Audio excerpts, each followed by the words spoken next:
And and what I would suggest maybe Ms. Freeze can do, or someone, is to kind of, while we're going through this meeting right now, reach out to the people who've confirmed to find out if they can get on here, and then just start ticking down the list of people to get somebody on here so that we can approve the minutes, so that we don't have to go through that email task. Okay. Thank you, Lisa. Can you bother can do people that. again? Yep, Thank absolutely. you. We're just waiting for 3 people. I'll send them an email now. Thank you. Maybe individual emails, or Right. I don't know if Cleo or any of the other board members know any of the people personally that they could maybe kind of text them. Well, we got Maya now. Now we Right. got 5. And so now that the meeting is called to order, I will start with our public comment. Happy New Year, everybody that is here. I know that we're going to reach our quorum today, so I'm not even worried about that. But we do need to make sure that we are actively taking active roles in these meetings. The staff at Children's Guild works hard to put together these reports for us to listen to, review, provide input on. And so we need to appreciate everything that they're doing and give them that feedback and that respect. Now, I'm also going to apologize because I did miss the last meeting myself, so I don't want to be sounding like I'm trying to talk from a position of, higher than thou, but we all have to kind of do our thing and to meet our obligations and responsibilities as board members, because we're all, at the end of the day, we're trying to help that community, the students that go there, and really the whole students of DC. So please take this role a little bit more serious than what we have been, it seems like, so far. Let's get 22 off to a strong start and make sure we have a quorum at every one of our meetings. And let's go from there. That stated, since we don't have a quorum right now, we're going to skip the approval of the minutes. And we will start with the FY21 current period financial report from Mr. Gordon. Thank you. Good evening, everyone. Not sure that everyone has seen the financials. They were published this afternoon. They're actually in your invite. I'm going to try and share my screen and bring them up. So give me a second with that. But if you check in the invite that's on your computer right now, you should be able to find it as an attachment on the invite.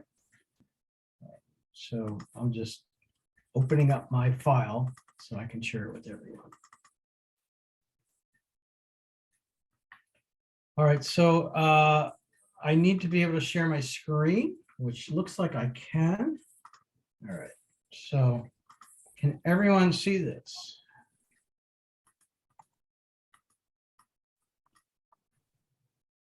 I'm frozen. It says you're sharing, but I can't see it.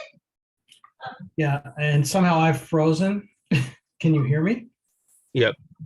All right, I'm gonna unshare and try and reshare.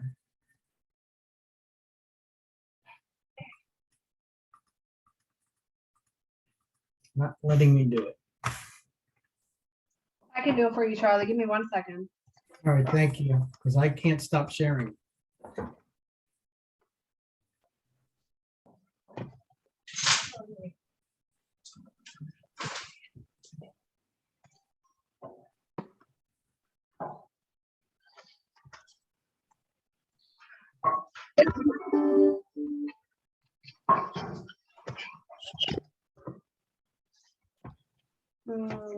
Chart analysis.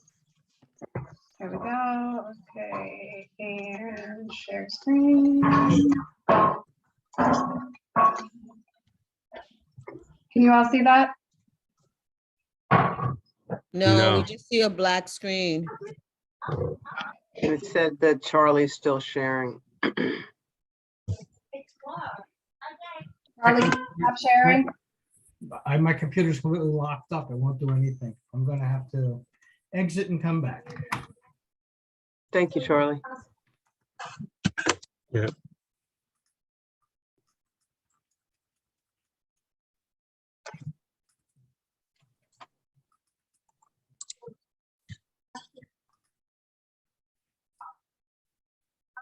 Okay, it seems like my Here we computer- go. Yep, we can see it now. Okay, so I'm going to bring your attention to this document that we look at every month, and this is our 1031 actuals. They are the most recent completed. We'll have 1131 by the end of the week. But what we're looking at in the top here are our operating revenues, and you'll see on the left side a comparison from actual to budget. We're running $44,000 ahead of budget in revenues. And we are running about 797,000 behind revenues from last year at the same time. The 2022 budget was originally set up to be 280 enrolled students. As of our count date, we had 215. So that changes the revenue that we're due from DC. And while revenue is down, we have additional grants from the food program, and that's what's allowing us to have a positive against budget of revenues. But again, our enrollment is pretty much down. As of this morning, it was 213. So that's a challenge for us. Elisa, can you roll back up to where we were, please? All right. Moving into the next section here, if you see total personnel costs, we are $105,000 ahead of budget, and we are $129,000 ahead of where we were last year. Again, these are added costs. We've adjusted our staffing to meet our revenue streams based on the lower enrollment, so this will come into line. Our total operating expenses are $342,000 above budget and $372,000 below prior year to date. The difference against budget right now is made up mostly of two things. One is unforeseen roof repairs to the building that took place earlier in the fiscal year, and so they'll get absorbed over time. And then again, we were based on the 280 staff or enrolled students projection. We were sent a bill for the year for our it's called the authorizer fee. It's what we paid to DC, and it's based on 280. When we get the audit back down to 215, the number will adjust, and so that expense will come down. And in fact, it's a one-time, just happened to come in October, but it's spread out over the entire 12 months. So it distorts October's results twofold. One, it's too high, and two, we should be receiving 1/12 of that against our expenses for the current month. So that will straighten itself out. It's a timing thing. Our fundraising and grants are running $117,000 ahead of budget and $677,000 ahead of prior year to date. So our grant work has been really, really strong, and it's helping to fill the gap. And our change in total net assets is running $181,000 below budget and $492,000 behind last year, again, for the reasons I've just described. But we are taking corrective actions based on the shortfall in enrollment, and we are continuing to monitor our results accordingly. We'll move Charlie? on. Yes? Why are the transportation costs so much higher? So that's based on the cost of the transportation this year is a surprise based on the availability of buses, and so the fees are higher. It's been a challenge across the country for every school. Yep. And so Okay. we're facing that. Thank you. And real quick, did we identify new grants? How did we get such a pretty good jump in?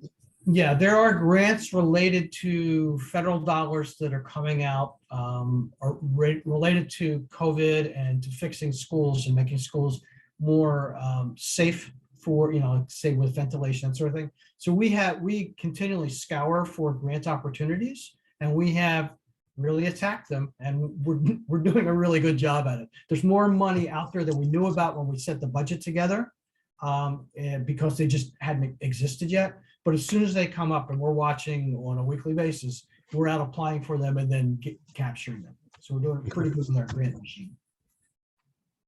Thanks.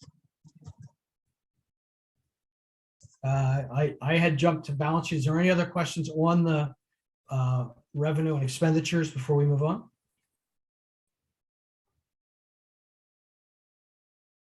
Okay, then we'll move on. So highlights of the balance sheet. Our balance sheet, our cash balance is $1.9 million lower than it was a year ago. And our cash balance this morning was $3.63 million.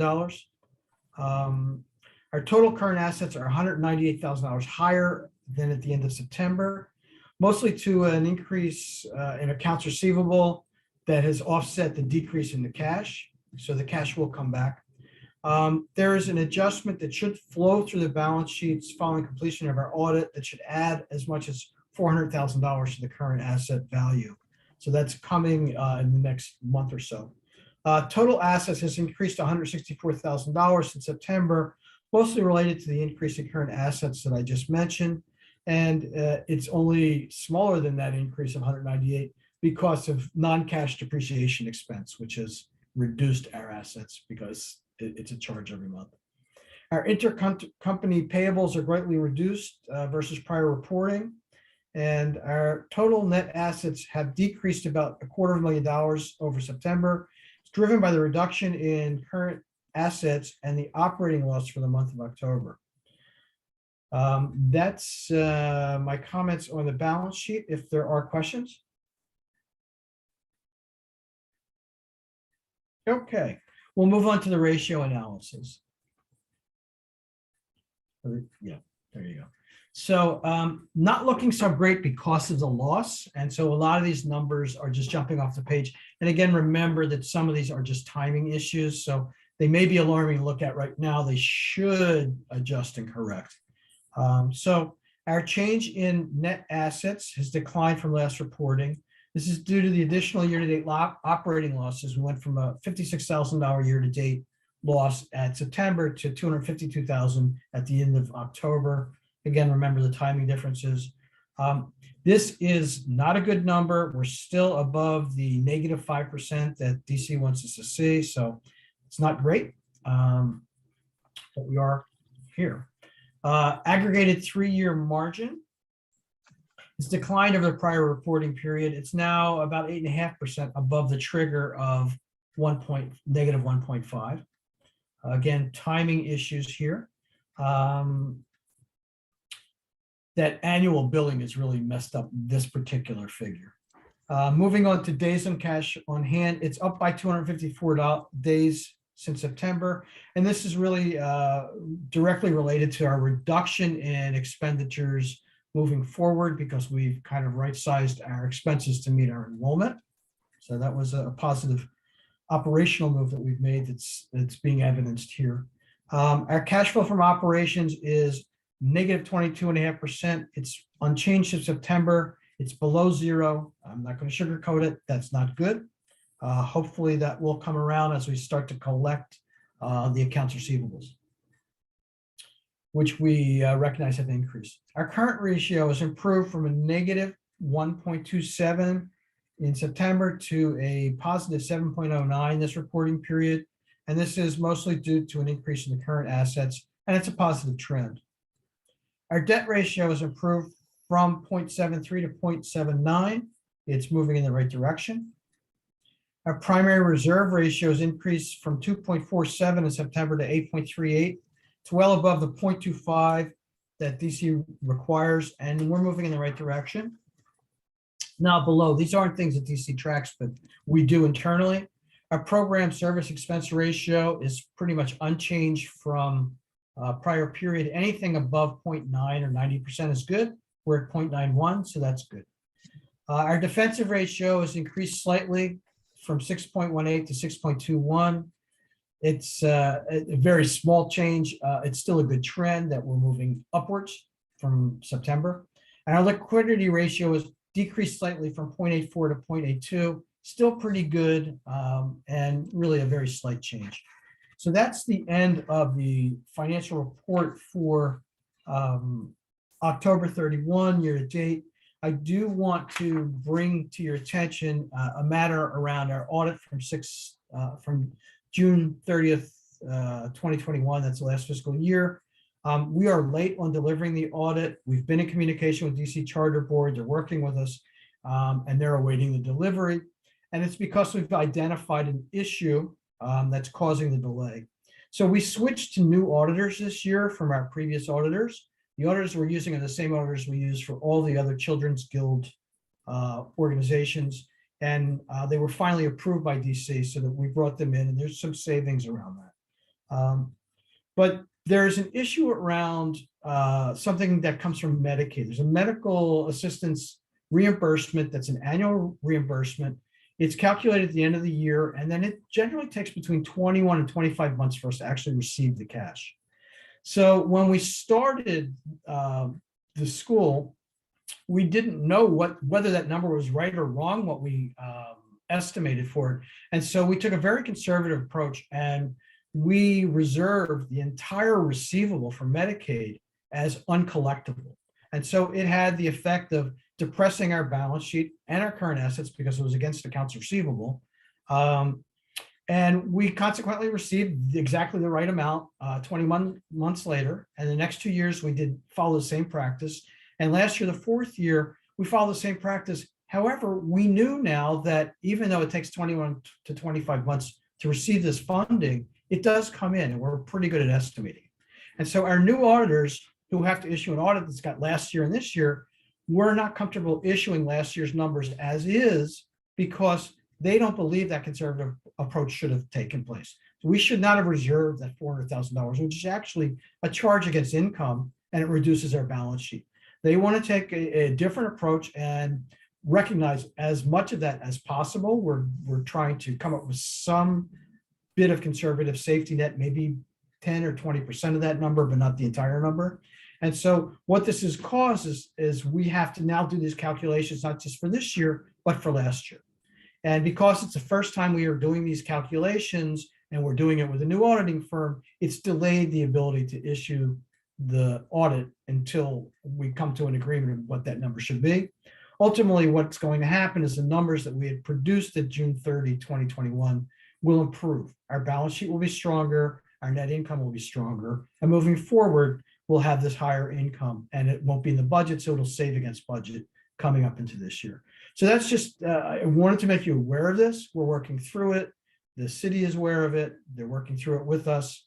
It's something that should wrap up probably within the next 2 weeks. We should be able to issue the final audit, get it to the city, and be done. Are there any questions about that complicated mess? Just a really quick clarification question. With that, will there be any penalties assessed to us for our end of the year review, like our total review, or is this solely? I see you shaking your head, Kathy. So yeah, I just wanted to know if there will be any penalties at the end of the year and what those look like. There should not be, and that's really the point of communicating directly with the DC board over and over again. They're apprised of the situation.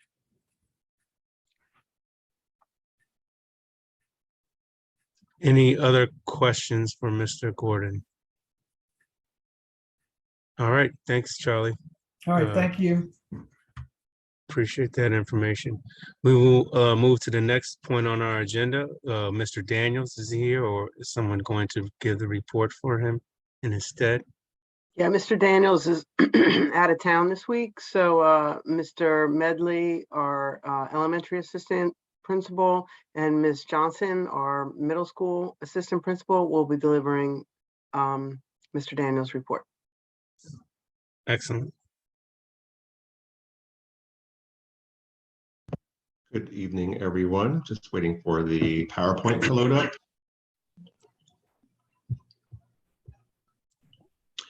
Great. So we wanted to take this opportunity to give you an update on some exciting endeavors that we have achieved at the Children's Guild DC as it relates to our culture of achievement and also just general cultural, a general idea of culture. So we can go to the next slide, please. I will start with the elementary report and Ms. Johnson will resume with the middle school report. So we had a perfect attendance assembly in October. And what we were really excited about for the month of October was that we had our first PBIS celebration and it was a fall festival. And what we did was we really wanted to take the kids on a trip to a pumpkin patch, but we actually brought the pumpkin patch to the Children's Guild. And we utilized the back portion of our school to create pumpkins, and we had barrels of hay donated, and we created scarecrows as well. And so we really wanted to just create that opportunity for our students, and we had our students dress up as characters from either a book or from TV, and we had a parade, and that was so exciting. We had our first quarter honor roll assembly and we Zoomed that, and we had about 33 parents show up, and we were really excited about that. Parents were just super excited to see their children recognized for the various awards that we presented. We did everything from citizenship to academic achievement to most improved in each of the 4 content areas. We also had an honor roll and principal honor roll. For the month of November, we had a popcorn bar for our PBIS celebration. We were slated to have a perfect attendance ceremony in December that we're going to push to combine and merge with January. We had some COVID outbreaks. I myself suffered with COVID as well in December. We also had a Spirit Week that wasn't the best turnout, but you know, we had to have a virtual posture our last week of school due to the increased amount of COVID cases we had. And we did not have the Winter Wonderland breakfast that we're going to postpone. And we're going to try to get it sometime at the end of January or the middle of February after our MOI testing. Next slide. So for the elementary school, this is our matrix for our PBIS. We take into account if kids have showed perseverance, if they are accountable, making sure they work and play safely and show respect. And this is posted in all of the classrooms downstairs to kind of remind students that these are our 4 pillars when it comes to PBIS. So I'll give you a second to take a look at the matrix and see what we are calculating and tracking.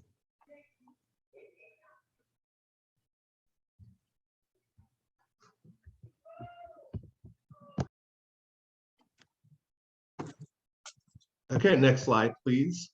On the next slide, this is a copy What of are the 5 norms? You're muted.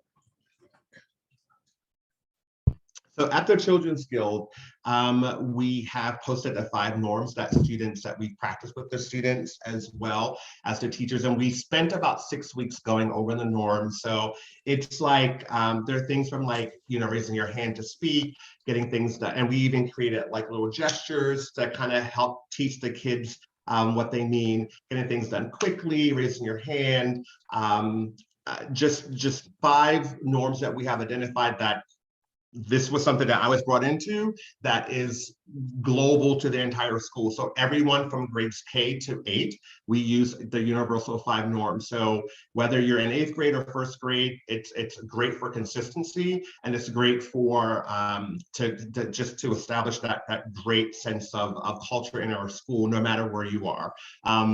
Those are also posted not only in the classrooms, but also throughout the building for reference.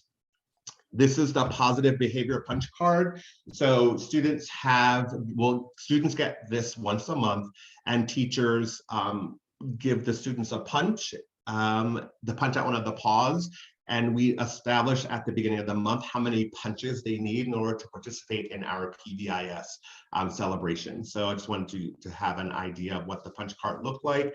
It is kept at school so that, you know, to preserve the integrity of the punch card. Next slide. I'll show you a couple of examples. I think this is a video, it's like 15 seconds of the parade that we had, if you can get it to play. This is the character parade that we had.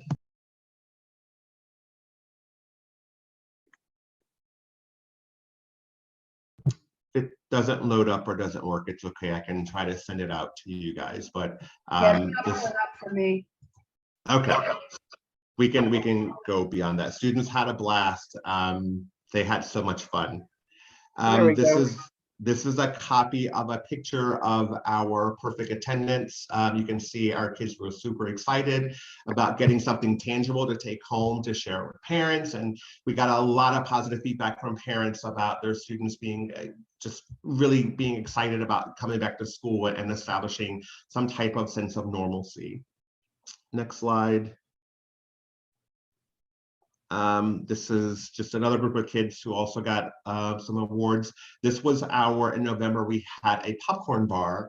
And this is just a picture of, we popped popcorn and we went around with this cart here, and students had an opportunity to pick out the toppings that they wanted for their popcorn. And then we gave them a juice box as well. So now shifting to academics. So RI 1 and 2 and 3 were standards that we focused on from first quarter. So they were also repeat standards for the second quarter. And the new standards that we introduced in November to elementary school were points of view, using illustrations and multiple prints to kind of synthesize and come to one solid point. And then we are delving with narrative writing. Next slide. Wanted to give you an idea. So we are tracking this. So when students took the test, the BOY test in August, what we love about iReady is it kind of projects a growth target for students, but we also want to close that gap because we're also tracking the standards, mastery of the standards over time so that we can close those gaps. So as you can see here for K-4, these are the ELA reading targets that were established based upon the test that was taken in the fall. And then on the right, it kind of tells us if we are on board to meeting those targets. So for kindergarten, first and fourth grades, we are right on target to making those targets by the end of the year, based upon the data we've collected. And third and second grades are making growth, but not as strongly as the other 3 grade levels. Again, in the middle, you see the average growth, and that is set out what kids will need to close the gap with them as well. So it was important for us not only to track the growth target, but also the target that's going to be utilized to close the achievement gap or to close the gap that they have with their learning. So if a kindergartner tested with with 1 year behind, we're also tracking how many points it takes for the students to not only meet their growth in iReady, but to also close any gaps that they have to prepare them for first grade. Next slide. You will see the math, I believe. And we can go back 1 second. So you can see that the math is not making as many gains as ELA. But as you can see, fourth grade is on target. Kindergarten, first and third grades are progressively, getting their growth. And then there is a concern with second grade. So we have put in a shift with that just started this week because we were virtual and we were on winter break. But we're hoping that the way that we pivoted will allow us to see the growth that we need with second grade math by the end of the year. And that is my portion. I would love to pause and ask if anybody has any questions. If not, Ms. Johnson can resume with the middle school report. I like the idea of the popcorn bar. Do you guys, what are some of the other ideas that you will be kind of implementing going forward? And do you need any help with some of those things? Yes, we do. Thank you for offering. We were planning, we had planned to do a winter wonderland themed breakfast in December, but it didn't happen. So we are going to try to, I said, get that done either at the end of this month or maybe the middle of February. Ms. Johnson and I meet with a committee and we kind of plan out what we're going to do to try to make it realistic, right? Because we have all these ambitious goals, but then sometimes we can't roll them out because the lack of funding is there. One thing that we are really excited about doing, we really want to do, is for students who've made really great iReady growth gains, is to have something very, very special planned for them. You know, we had an idea of like a pizza party. I know that we're limited with transportation. In the previous schools I've worked at, we've taken trips to the movies or gone out to lunch. Obviously, those we cannot do because of COVID. But moving forward, we haven't planned out what those rewards will look like. You know, we just kind of meet and say, this is what we're going to do for the month of February or March. I know they're kind of theme for the month. So like for February, we're doing sort of like a sweethearts kind of dance. We're closing our, you know, seeing if we can do that. But we would definitely love any support that you could offer for us. Yeah, please definitely keep me in the loop, because I know when we were doing the gift drive, I was contacting a lot of people in my network, and some of them couldn't help at that time, but they definitely want to help in the future with any other thing. So I said, okay, I'm going to contact you. So if you let me know a good amount of Sure time in thing. advance, I can definitely make sure that they get some help to us. Absolutely. I appreciate that. We definitely appreciate that. Thank you. We did have a toy drive in December. It was kind of lackluster, but you know, we didn't really have a high attendance rate. Like I said, the last 3 days of school, because we were virtual, we tried to get them out to parents. But thank you for your support. We really appreciate that. Any other questions? Okay, thanks, Ms. Johnson. Thank you, Mr. Medley. All right, guys, good evening. I'm gonna go ahead and get started with the middle school report. All right, so we're gonna start with culture as well. We have 5th through 8th grade. So aligned with elementary school, we've done a perfect attendance assembly for every month. In October during their fall festival, we did pizza and a movie. We live casted a movie in every classroom at one time and delivered pizza, juice boxes, and treat bags. We did a first quarter awards assembly that included honor roll, content specific, academic achievement, and principals honor roll, which is 4.0. We had over 40 students on honor roll with 3 on principals honor roll with straight A's.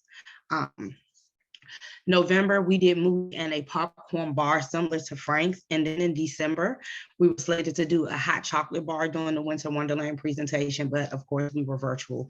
And that Spirit Week was also planned for that time. In addition to that, aligned with Mr. Medley, our children have to accrue a certain amount of dojo points each month in order to participate in that incentive.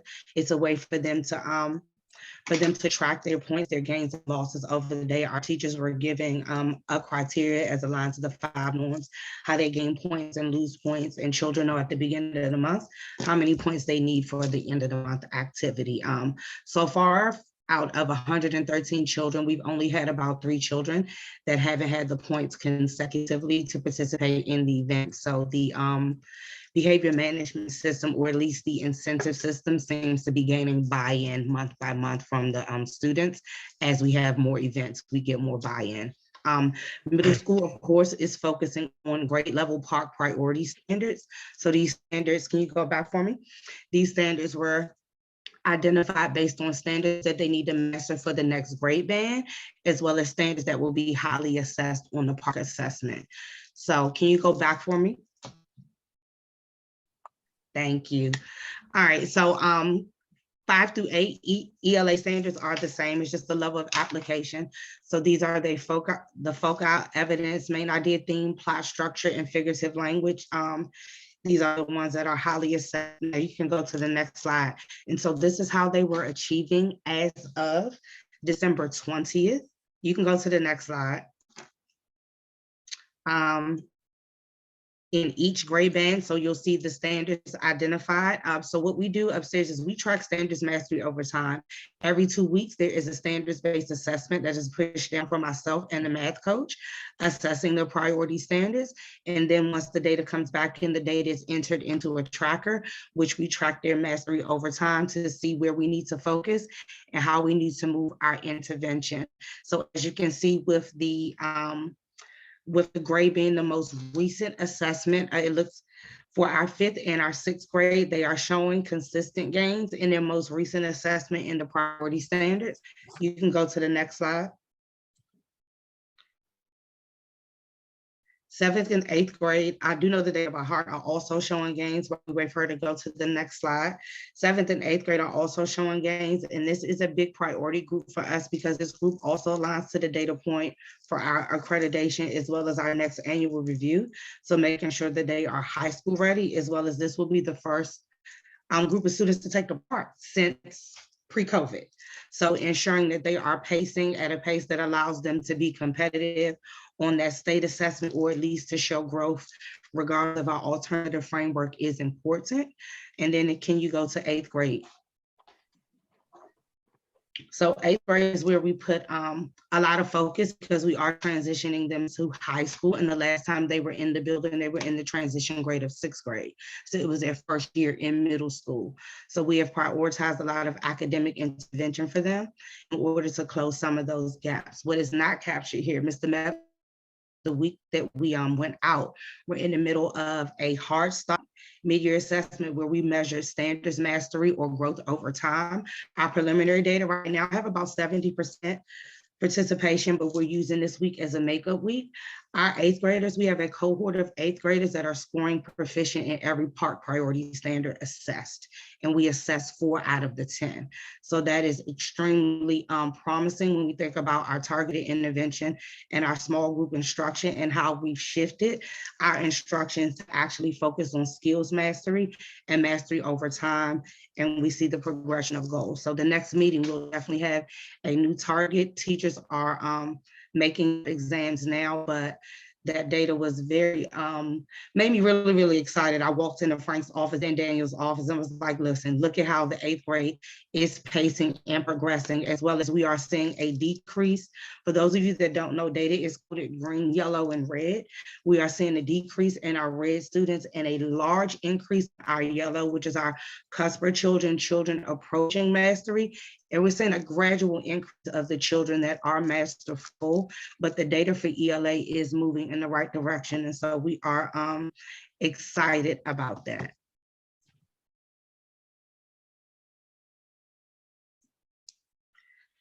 So math aligned with ELA, we are focusing on the priority standards, not only for the PARCC, but the standards that need to be mastered for the next grade band. So here you'll see the 6th graders focused on fluency, addition, subtraction, multiplication, and division, and double-digit numbers and algorithms. These standards, unlike ELA, encompass multiple skills. I think each standard encompasses like 5 to 7 skills. So these are 6th grade priority standards for the 2nd quarter. We go ahead to the 7th grade.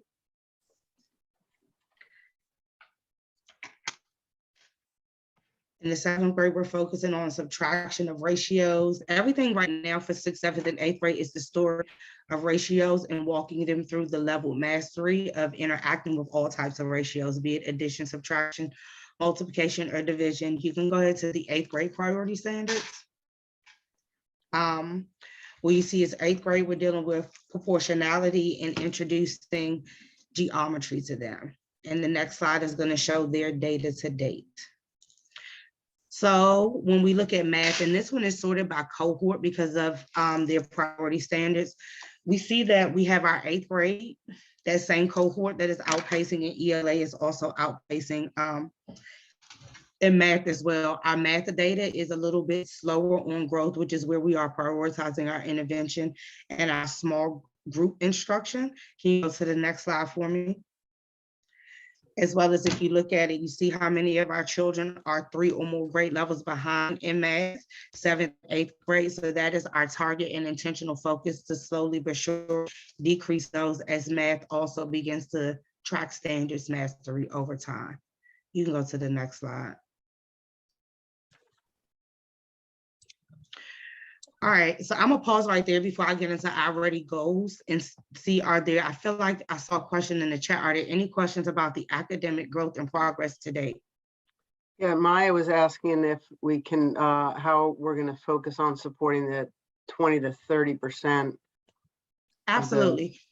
So once we finish the standards mastery, we actually have a data day. So every quarter we have the practice of looking at the quarter data, the standards mastery tracked over time, and then reforming student groups as well as intervention plans.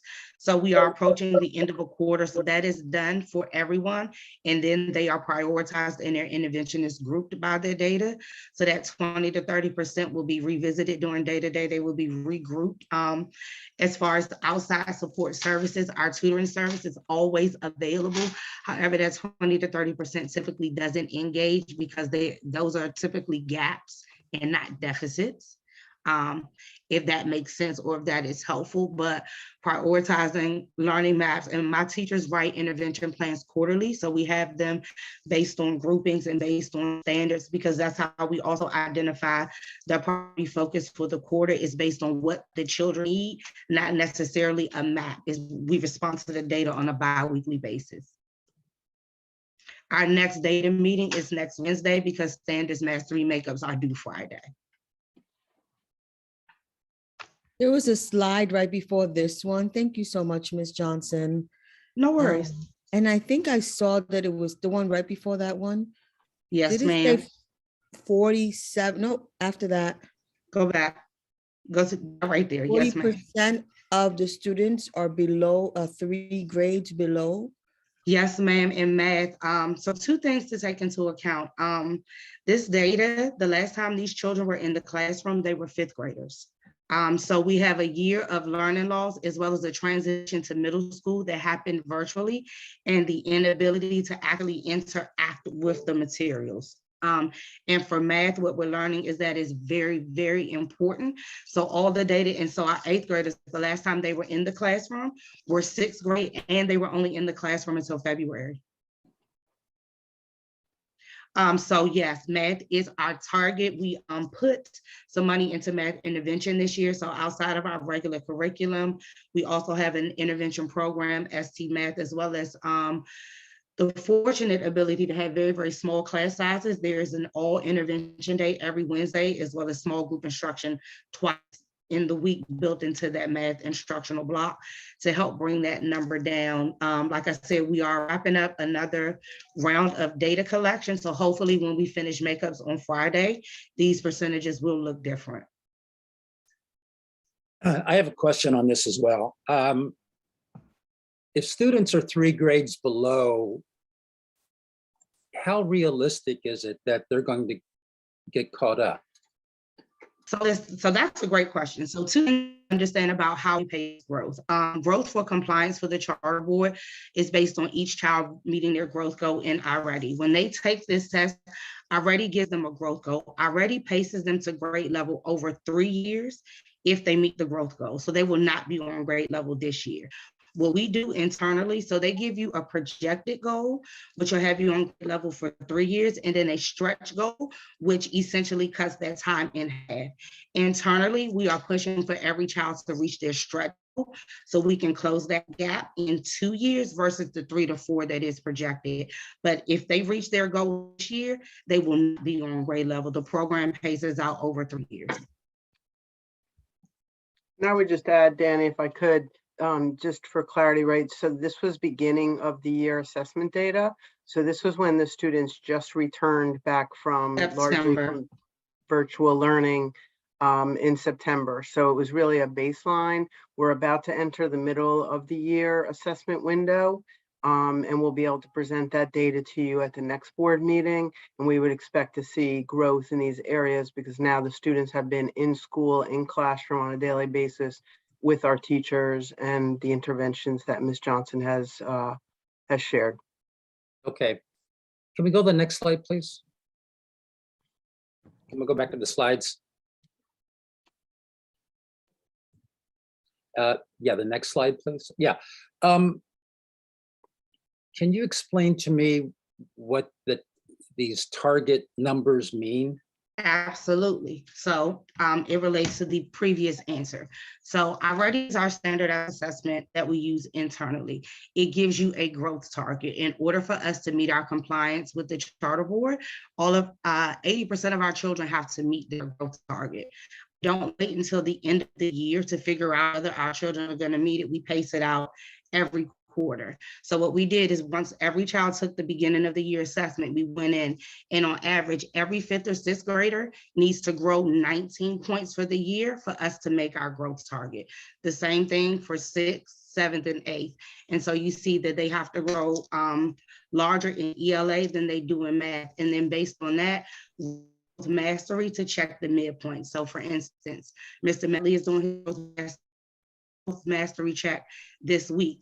His goal is to see if his target was 19, his goal is to see growth somewhere between 10 and 15 before we get to the MOY and get his other points. So we base ourselves out quarterly so that we're monitoring our goals. So these goals are given to us based on our student performance. It's not something we come up with. But what, I guess I'm trying to understand what the numbers represent. What are, I know they're target numbers, but what are they? I'm trying to understand what's behind the measurement to get there. Growth toward grade level equivalency, growth toward mastery. So, okay, so let's just use the 5th and 6th grade 19 for the ELA. So what am I growing from to get to From whatever your base score is. So if your base score was 600, you need to have a 619 by the end of the year. Okay, got it. Got it. So the already assessment gives us a base score, it gives us a growth target, and then we pace it throughout the year to ensure they meet their end of the year growth by the time we have to report. Okay, thank you. No worries. Any other questions before I actually get into this in detail? So as you all can see, our ELA targets are much more lofty than our math targets as far as targeted growth. Just remember, this does not pace them to grade level. This is appropriate and estimated growth based on a national norm. You know, we use the national norm system. So you see ELA, everyone has to grow between 17 and 19 points. In math, our average growth is about 8.5 points per grade level. I do anticipate us meeting it just like we did last year. Our goal is to exceed it. And please know these targets are based on the projected growth and not the stretch growth with it, which is our internal goal. So this is our external goal. You can go to the next slide.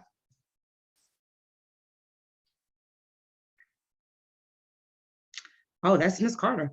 So that's it for me. Any additional questions around middle school academics, growth, or intervention before they talk about enrollment? Just one more question on the target. So if these targets are achieved, how does that relate to where the expected level at grade is? Is that related to the being? Yeah, so there is a correlation chart. So essentially, as I said, it paces them out the grade level over 3 years. So achieve or exceeding your target, if you are 3 or more grade levels behind, typically gets you just 1 year of academic growth. So if I'm an 8th grader currently achieving on the 5th grade level and I meet my target, I'm probably going to end my end of the year somewhere around 6th grade, 1st or 2nd month. Okay, thank you. No worries, but the system also provides us with a correlation chart. If you're familiar with MAP, it's sort of like a RIT score. A RIT score equals a grade level equivalency. Already does the same thing. Okay. Any other questions?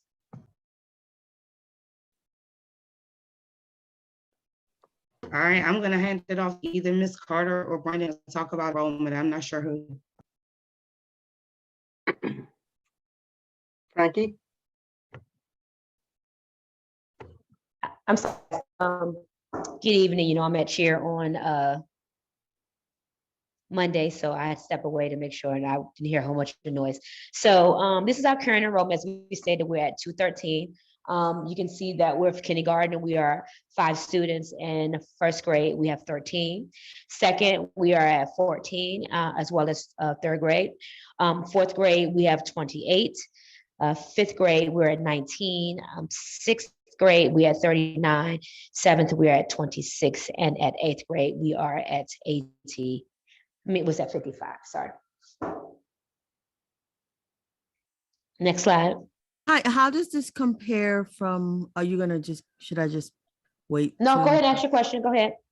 Oh, okay. How does this compare to projected enrollment from years past? So 2019, 2020, 21. Oh, well, we're definitely in a low enrollment phase. Definitely COVID has impacted us. So like I say, like last year as our eighth graders, that was our largest class.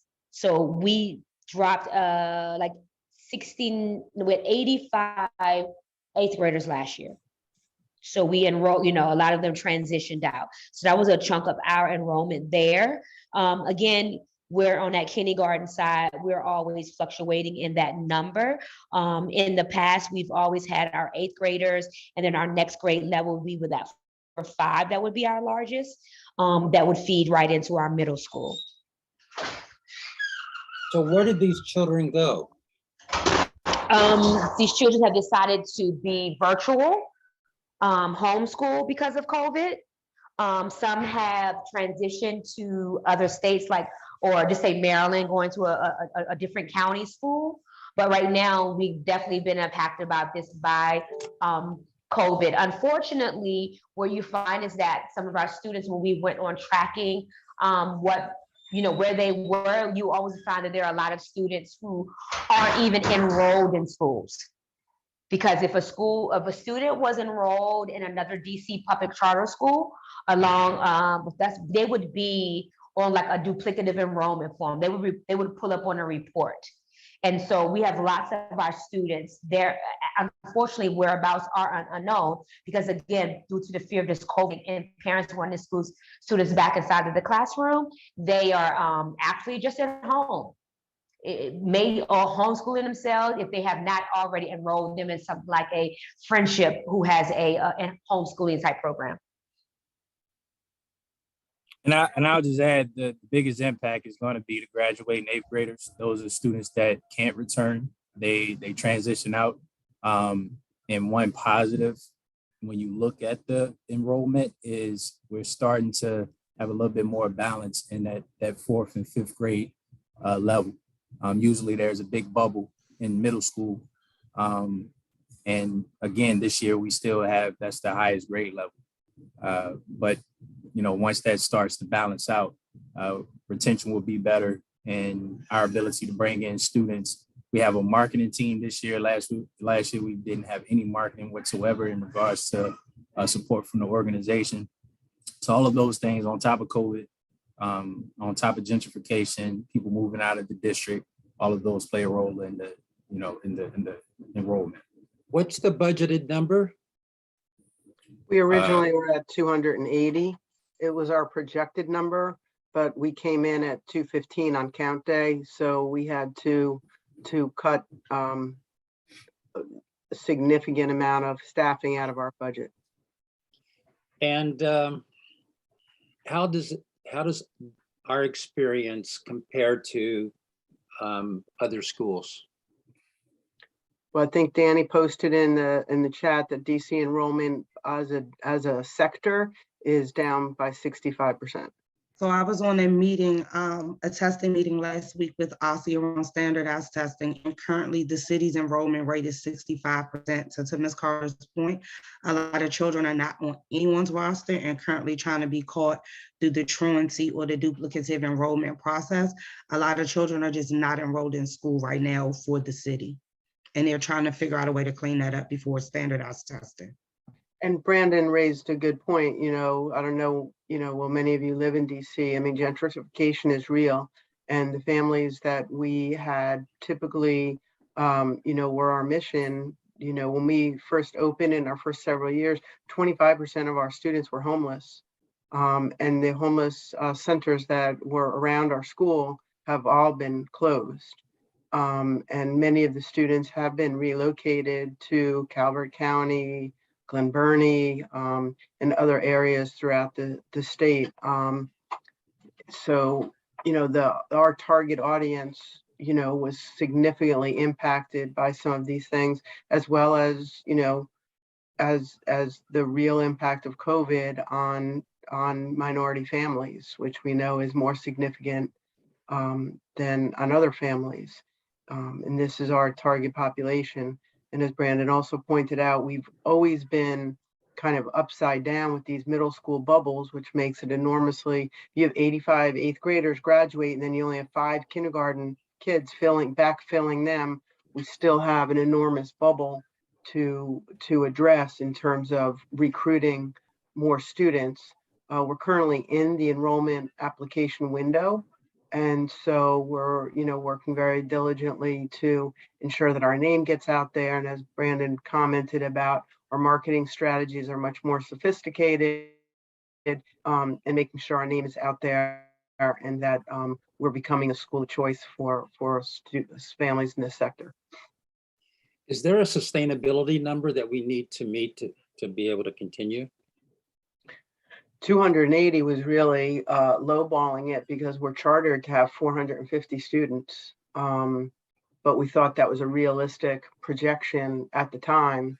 And then, we were pretty much devastated by, only having 215 come back. So we're very concerned about our enrollment numbers and how we're going to, in short order, increase them at a pretty exponential rate, given that the entire sector is struggling with the same type of re-enrollment woes. Okay, thank you. One of the challenges for those who aren't aware that DC has in place, which is a very unusual practice, is that you not only have to recruit, so in our case, we have 213 students, we're going to graduate 55. To get to 280, we not only have to enroll that difference, but we have to re-enroll all 213 of these kids. So every single year, these students have to re-enroll in a school and go through that process.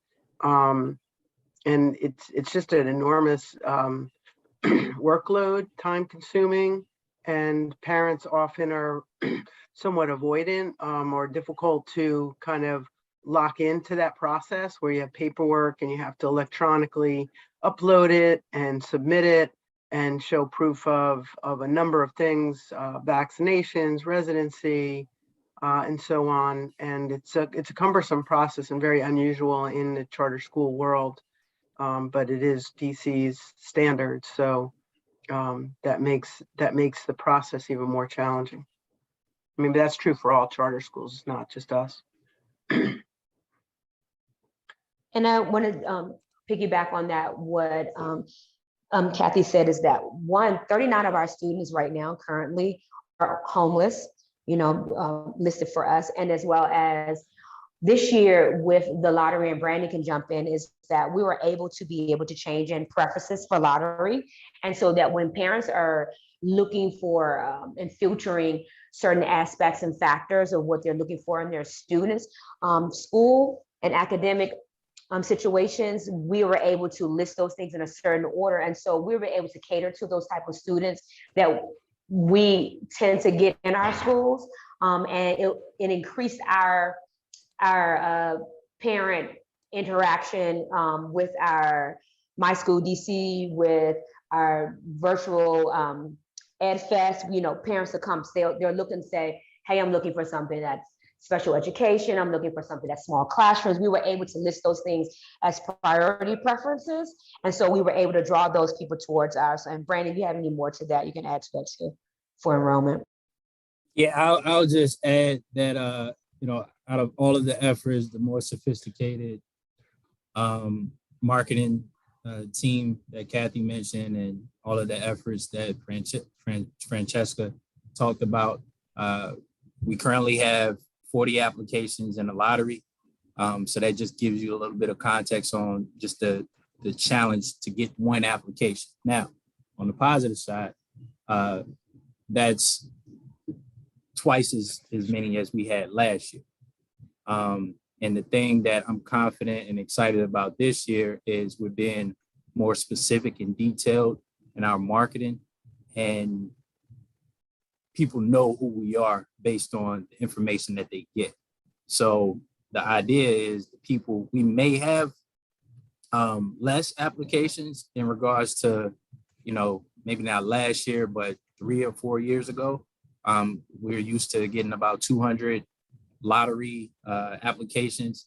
But if we can get in that neighborhood and we're being more detailed and specific in our marketing, that tells me that people are like, they know what they're signing up for. That's one of the issues that we ran into in previous years.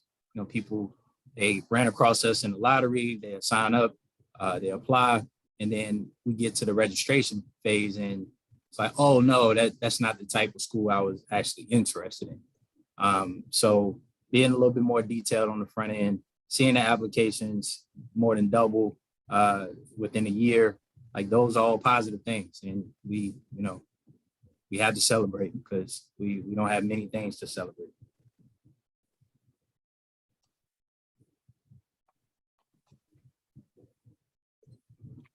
Okay, we can have the last slide too. Anybody had a question? We can go to our slide again. Thank you. The next one. All right, so we're here with our attendance rates for October. We had 74.69%. Of November, we had 77.49%. We did get DC December's today. December's was 72%. And again, remember, December is a short month and it was our month of our big COVID outbreak as well. And I'll pass that on to Dr. Jackson.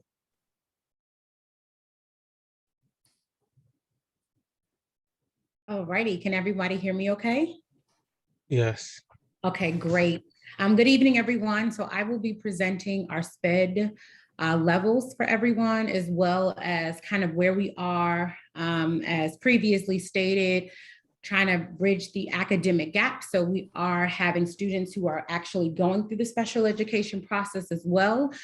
So these numbers are where we were in the beginning, and these continue to grow as our students go through the SST process. But currently right now for our level 1 students, and this is following the continuum, level 1 being the minimal amount of special education hours, 1 to 3 actually being those students who are participating in the general education setting with special education supports. So we have our level 1 at 21, our level 2 at 2 students, we have 0 at level 3, and for our level 4 students, which is students who receive all of their academic services within the self-contained classroom, we are at 93.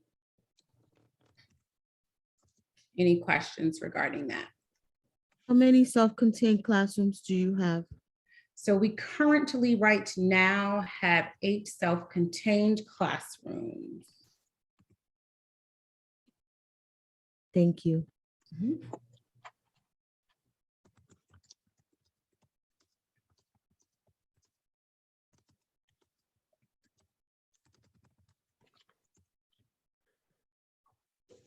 So we're going to all pitch in and talk about culture and recruitment. If there are no questions about SPED.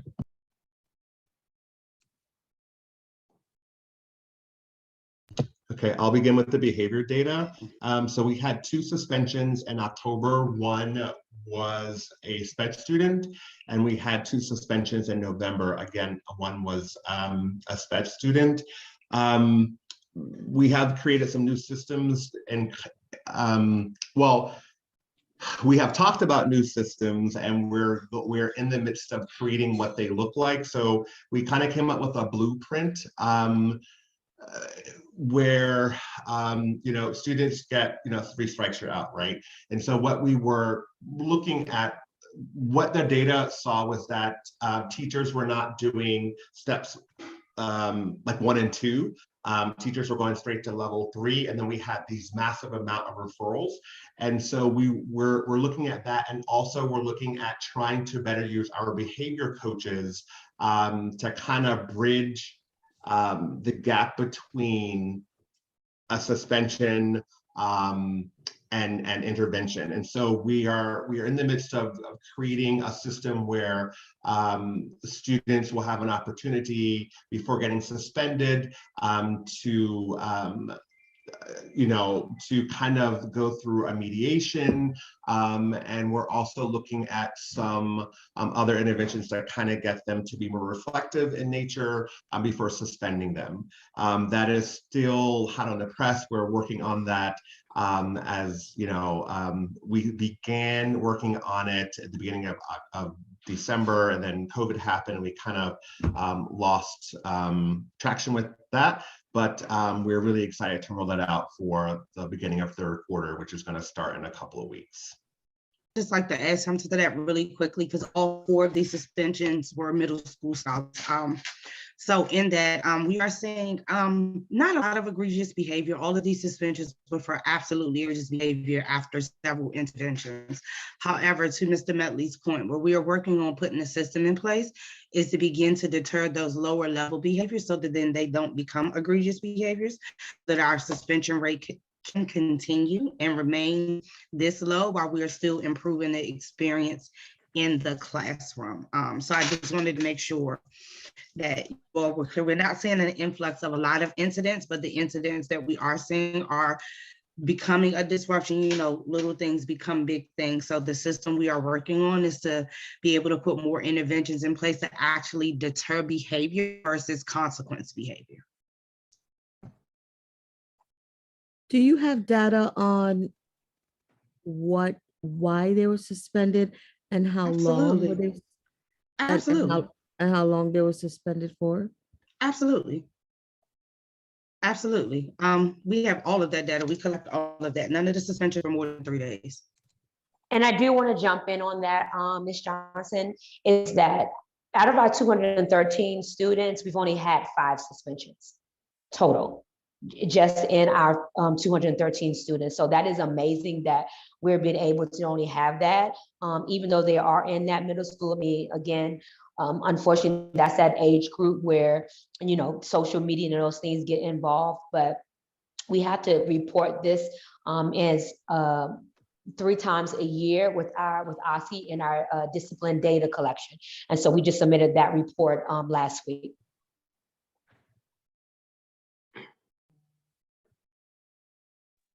Any other questions about that? But just to follow up on that question, we collect incident report data on everything from time of day of incident, type of incident, where it occurred, trigger, intervention. We collect that data on a regular basis. I'm big on data. The only way I know how to put things in place is to know why it's being caused. So we collect that data on a daily basis, and all of that goes into the determination when a child is suspended or if suspension is even the appropriate consequence. And a big piece that we're adding is restorative justice practices into the new plan that the admin team is working on. I've heard Go ahead.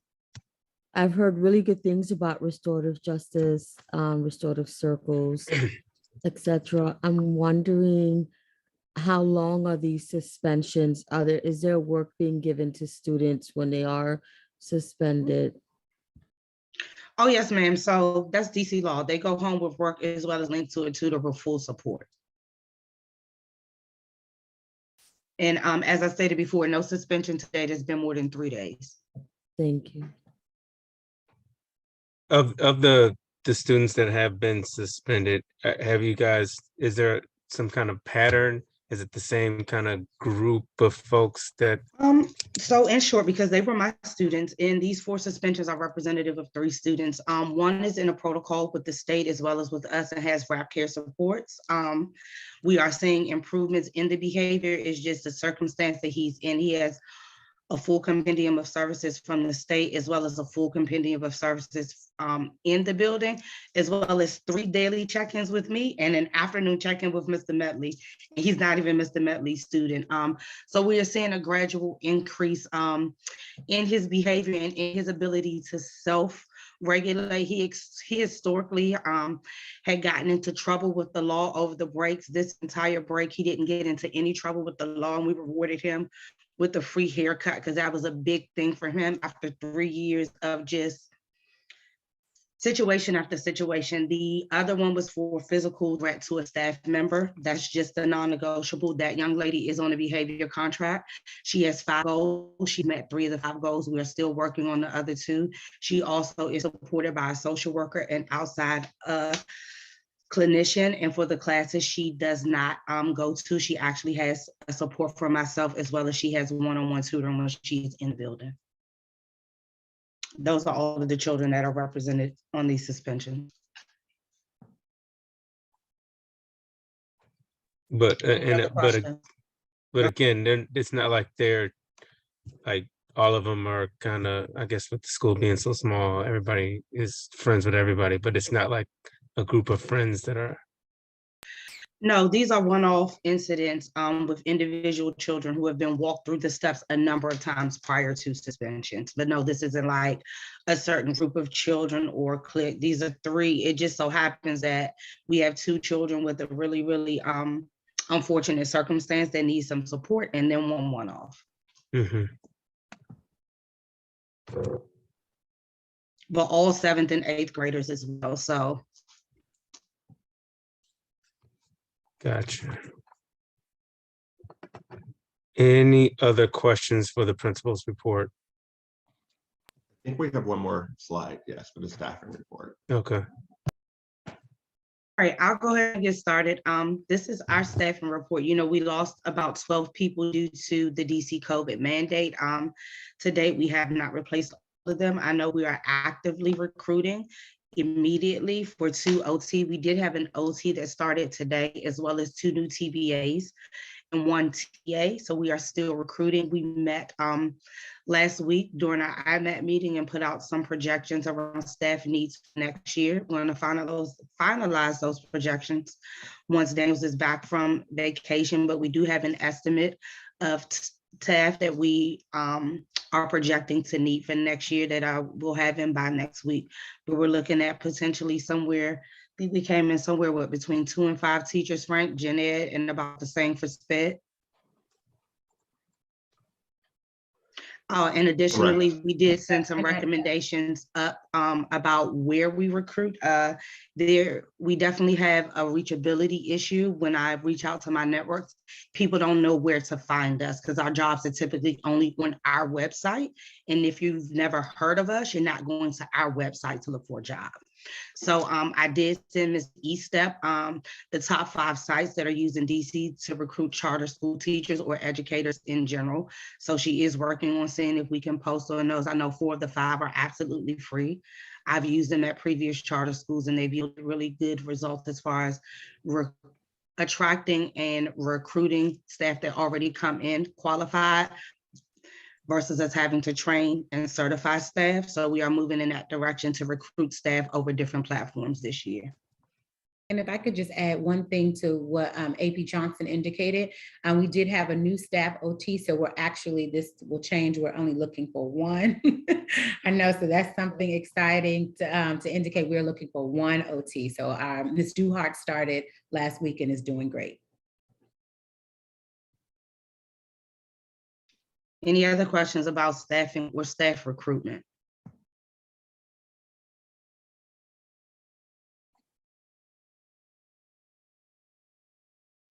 Hi, AP Johnson. Is it possible for you to send us your position description so we can send it out to our colleagues?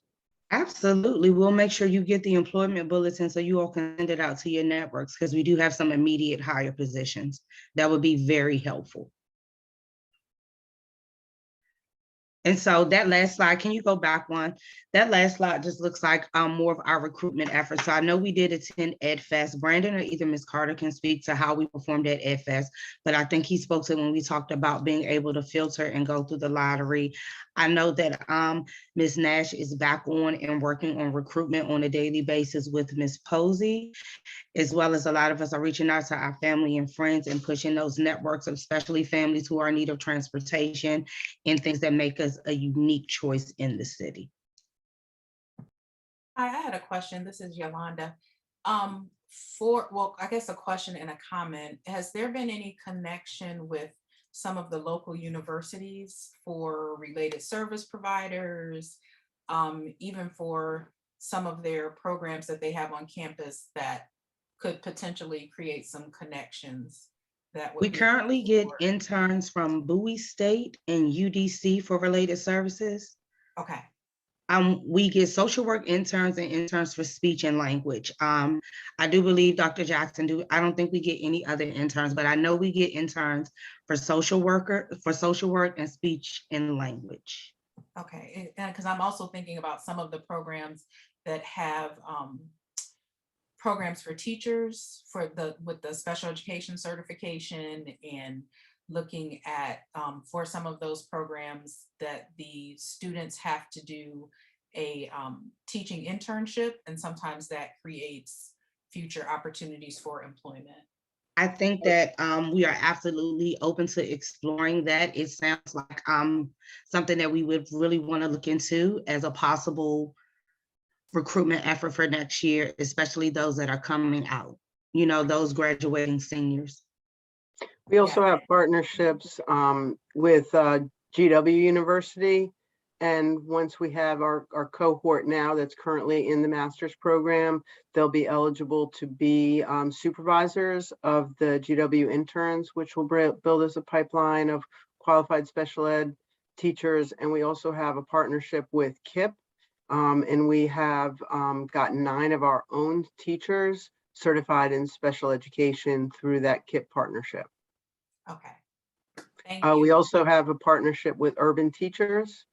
And Mhm. so we typically have 4 urban teachers in our ranks annually. And many of those have converted to full-time teaching positions with us.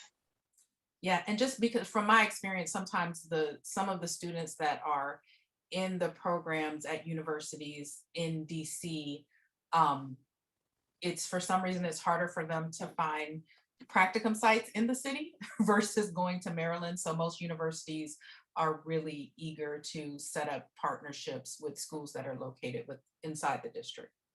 If you have any linkages or any information, we're absolutely open to it. I do. So I can follow up with you about that. Yes. Thank you. Mhm. Mr. Seabrooks, it looks like we actually have a quorum if we want to move to that agenda item. Yes, that's exactly where I was headed next. Like to have a motion to, I guess, read them, or everybody had a chance to review the minutes. And if so, I need a motion to approve the minutes. So move. Thank you. All in favor of approving the so-called, the minutes from the last meeting, say aye. Aye. Aye. I, All opposed? Hearing no opposition, the approval of the minutes is so constituted. Mr. Seabrooks, just for to make sure we're getting everything right, we also have the August minutes and the October minutes were just approved. So, but we also need the August minutes approved.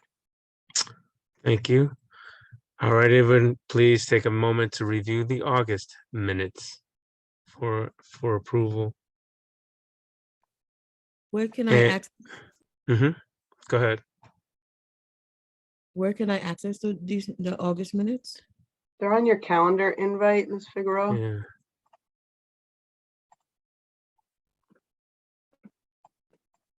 Are you able And to the- access that, or do you want us to post them in the chat? We can do that.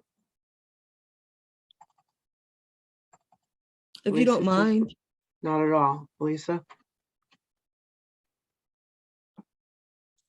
Yes, give me 1 second.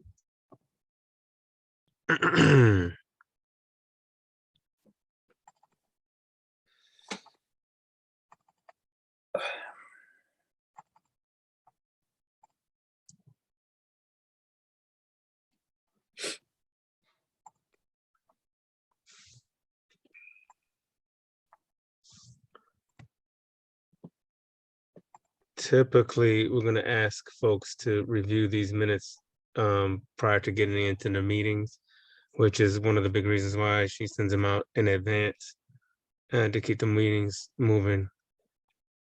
So at this point, I'm actually gonna ask for a motion to approve the August minutes. So move. They're All in the those, chat. all those in favor of approving the August minutes, say aye. I, Aye. Aye. All those opposed?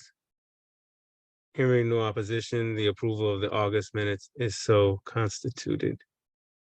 We're gonna go to the next bullet point on the agenda, which is actually board membership. And it's my bullet point to talk about.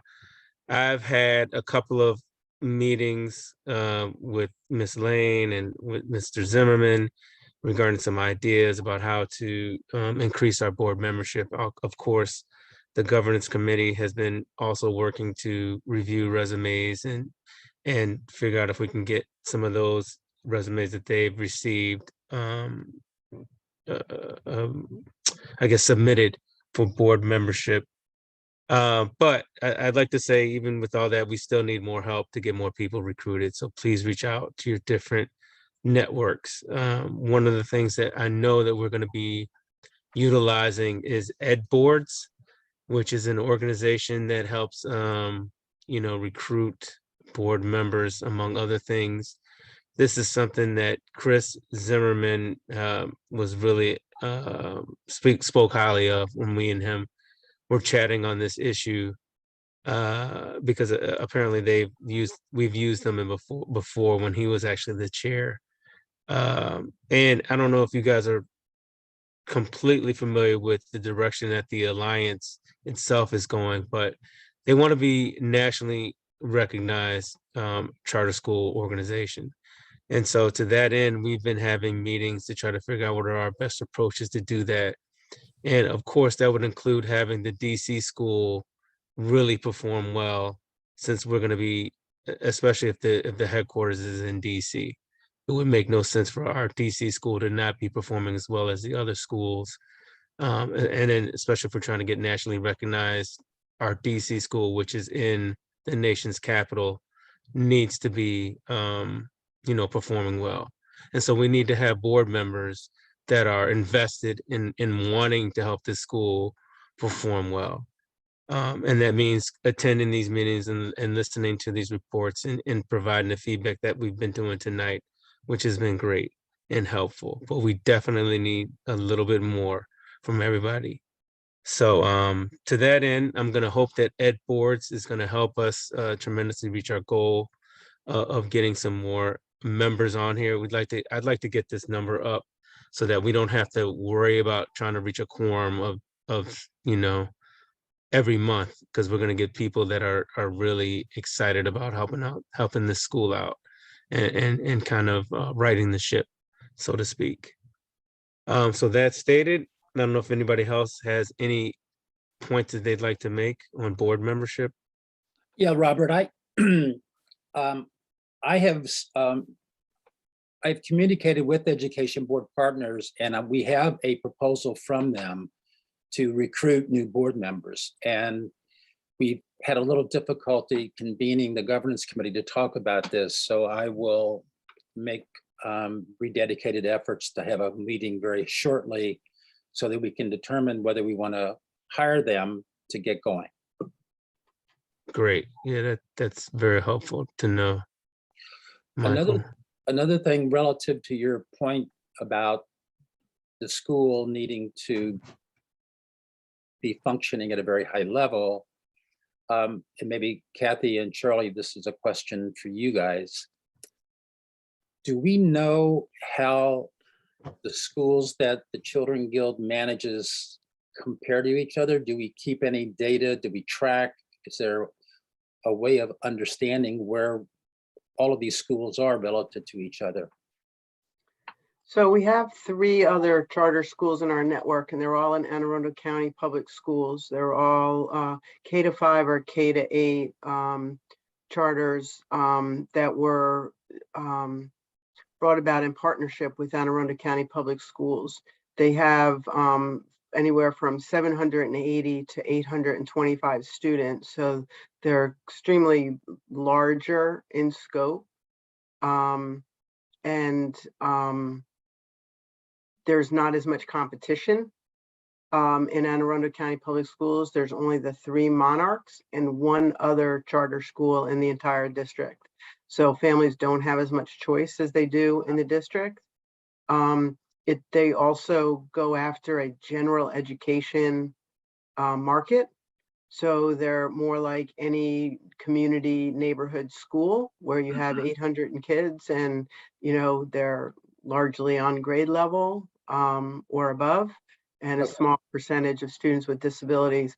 So we don't compare the data at a school like our DC charter, which their mission and their charter is around having at minimum 50% students with disabilities and students who are at risk for, poverty indicators, special ed indicators, homelessness indicators, and other hardships that the families endure. So it wouldn't be fair, honestly, to compare to our Yeah. schools. And even within the DC charter network, we're in the alternative performance framework. So there's only a handful of other schools within the DC portfolio of charter schools that we would or could compare ourselves to, and we're the only elementary school in that alternative framework. So we don't have a lot of peers to statistically and reliably compare ourselves to, which is why we've been authorized in our most recent authorization in 2019 to not even be held accountable to the state assessments, but rather to be held accountable to growth models like iReady, because they recognize that our kids come to us so significantly behind. And you see, they're not coming to us in kindergarten, they're coming to us in 6th, 7th, and 8th grade, already 3 grade levels behind, because that's the market that is drawn to our charter. And so even the charter board recognizes that how they're going to hold us accountable for our renewal will be around growth of the students from the time they arrive with us till the time that they leave us. That's very helpful. Thank you. Yes, sir.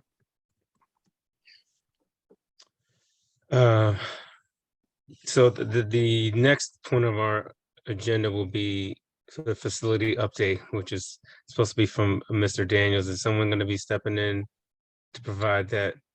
I can speak briefly to that, and I don't know if Charlie has anything to add, but this board is aware that we were very concerned about the roof of the building. And so we did get a report from a reputable vendor that wasn't as dire as the prior report, which gave the roof an F grade and was basically scared us out that if we had a big snowfall that our kids might actually be at risk. So our landlord did not agree, as he was supposed to having that vendor come out.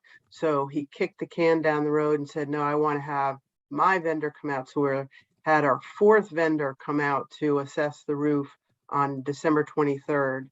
And to my knowledge, as of today, we hadn't yet received that report. And then we'll be comparing all 4 of the reports. But the positive news was it does appear that the landlord is taking some degree of responsibility, that it's the landlord's responsibility for repairing the roof on whatever's eventually agreed to needing to occur. And that's tremendous growth from last board meeting when we were going to be held accountable to what possibly could equate to a $500,000 roof repair. So that's favorable in that we could get the roof fixed. However, the location of the school continues to be problematic, that we're not in a neighborhood, we're not easily accessible to the families that we serve primarily in Ward 7 and 8, that the street itself has some, less than attractive neighbors for an elementary, and middle school. And even just the transportation and traffic of having buses in and out of there and having families picking up on a one-way street with no turnaround, makes the entire operation just really challenging. So we have secured We're working with Cushman and Wakefield on the relocation of our headquarters to DC, and they have their folks out there looking for facilities for us. Mr. Seabrooks is monitoring available DC public schools that might be available to us, and a number of other vendors who help charter schools secure more appropriate facilities. And honestly, that would be the preference if we can make that happen, more quickly than not.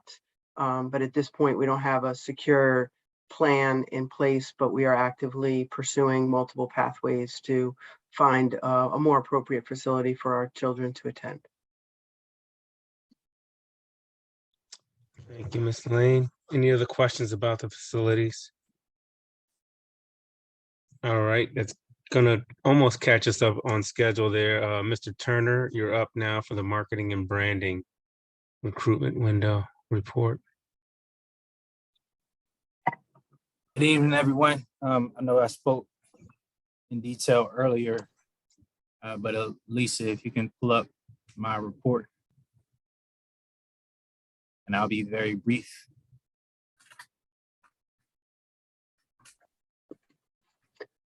Excuse me.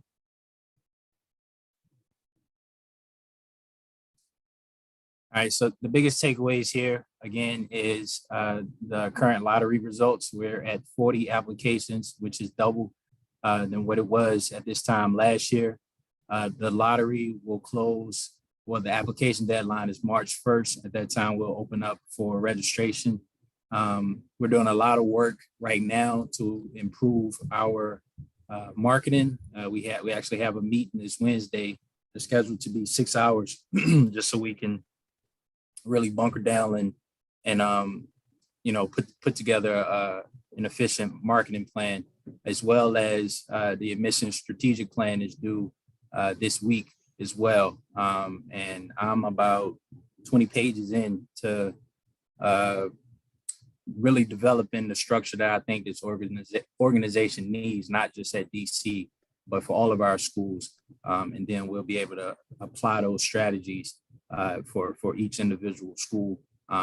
We're also, we have plans in there to address retention for new families. So when a new family enroll at the school, we have a plan to keep track of them throughout their school year, just to get an update on them, to touch base with them. If there's any issues, we can be a little bit more proactive in getting in front of them. So we're doing what we can to address, obviously the deficit. But again, for me, I just try to find a positive out of what's in front of us. And again, we have that increase in applications. We have a marketing team this year, not only just a marketing team on the guild side, but we're also in a contract with CSG, which is a reputable marketing agency. And as well as, like I said, a pretty lengthy strategic plan for admissions that will, really the goal is to not leave any stones unturned. All of the applications that we get in, making sure that they're worked and making sure that we have a plan moving forward to bring in additional students that we need to get to our goal.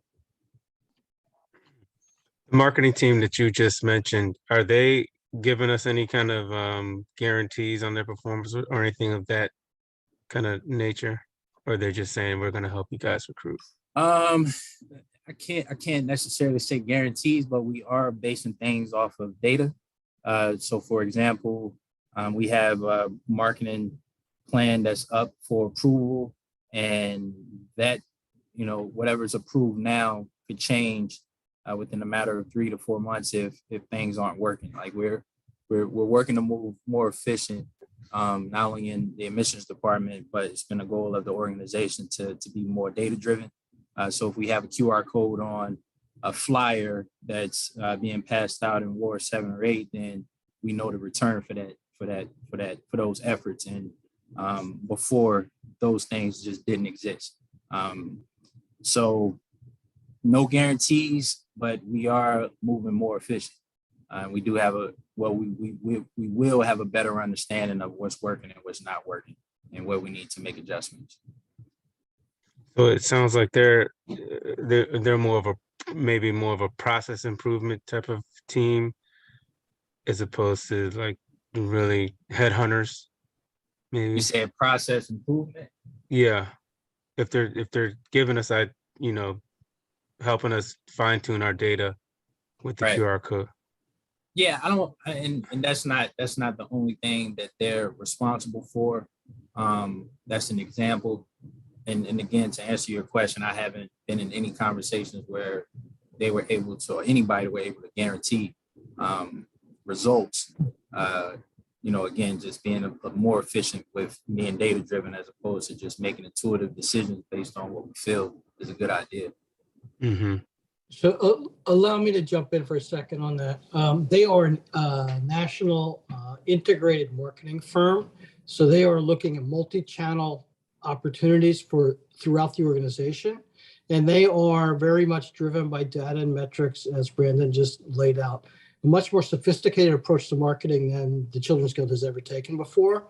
We're applying it to all of our programs. And the first ones, the ones that are getting the most attention, are the programs that have challenges such as DC. Thank you for that.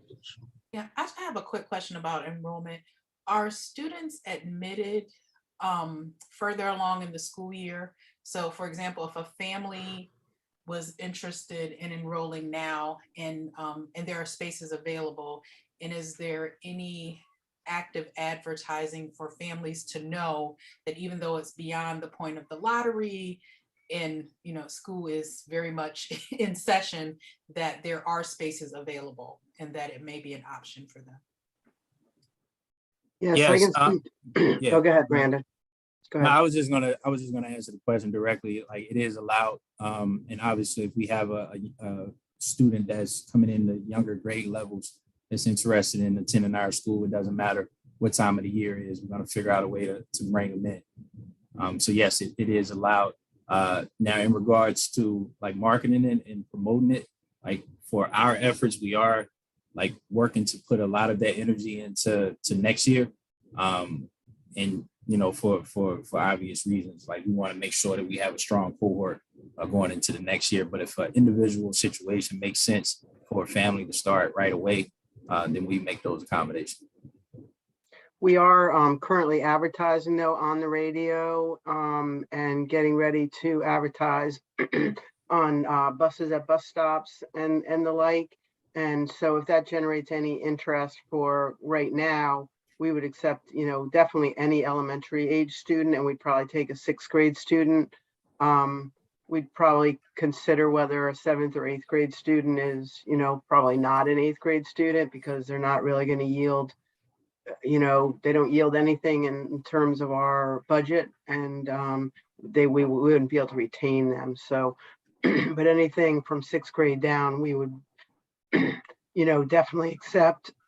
And I think, you know, some of our current marketing efforts for during the lottery period may also be meeting the needs of families currently looking, and we have had families enroll this year. Okay, thank you. Any other questions for Mr. Turner? Hearing none, thank you so much, Mr. Turner. We're going to go to our committee reports, and we're going to start with the governance committee since I see Michael is still here. Yes, pretty much what I said, Robert. We haven't met recently for various reasons, and so I'm gonna start kicking us in the back end this week, and hopefully get together this week or next and talk about the education board partners, which is really the primary thing that we're focusing on now to help get new board members and also hopefully expand the level of interest in terms of filling officer positions. Yeah, we're still working on that. Yeah. Is there, yeah, I was just looking at the chat from Elisa. She was saying if there's any support needed from the TCG for that. I don't know if that was just posted or not. Oh, I think I think, you know, I haven't spoken with Marie in a good while. And I don't know if she's I've sent out a couple of messages, but I haven't heard back from her. So I don't know if she's still involved or this could be her busy time of year. I don't know. She's having a personal family matter that's taking her attention. Thank you, Kathy. Mhm. So Robert, it may be Angelo, you and me to start driving this. I think we need to, again, reach out to board members to solicit interest in serving in officer positions. And we can get that going in the next week or so. Yeah, I definitely can join in on that one. Just let me know so I can clear my schedule. Thank you, Michael. And we're gonna go to Miss Yolanda for the marketing, the MEF report. Yeah, I don't have anything new to report. The same. We need more people on the committee. That's really Uh-huh. Okay, nothing new to report. Same thing. So any more understood, recruits are welcome. understood. Thank you You for know, and that. Yolanda, if it would be helpful, you know, Mr. Turner can connect you also with our marketing department. So the marketing committee is hearing some of the efforts that that team is taking and maybe contribute to their ideas or, you know, participate in them within their own networks. That would be helpful. Thank you. Yep, so is that something, oh, go ahead, Mr. Turner. Yeah, I was just gonna send you a direct message for your information and then I'll make an introduction via email. Thank you, Okay. Brandon. All right, and then we're gonna next go to Ms. Thomas for the PIAC report. So we met twice last year, but we have not had the chance to meet due to the holidays and other reasons. So we'll need to pick it back up. I think we stopped looking into the platform and we'll explore probably some of their, not necessarily low tech, but easy, more accessible options for parents. That might be our next step. Good, any questions for the PIAC committee? All right, hearing none there. I don't have any other business other than to ask that you please continue to come to these meetings and make sure that we get a quorum so that we can at least approve the annual minutes and hear these reports that the team has worked so hard to put together for each of these meetings that we have every other month. It's only, 5-6 times a year that we do meet for these reports. So I think we can knock it out for 2 hours on those particular days. Anybody else has any other business to report? All right, having heard none, this meeting is adjourned. Thank you, everybody. We'll see everyone. you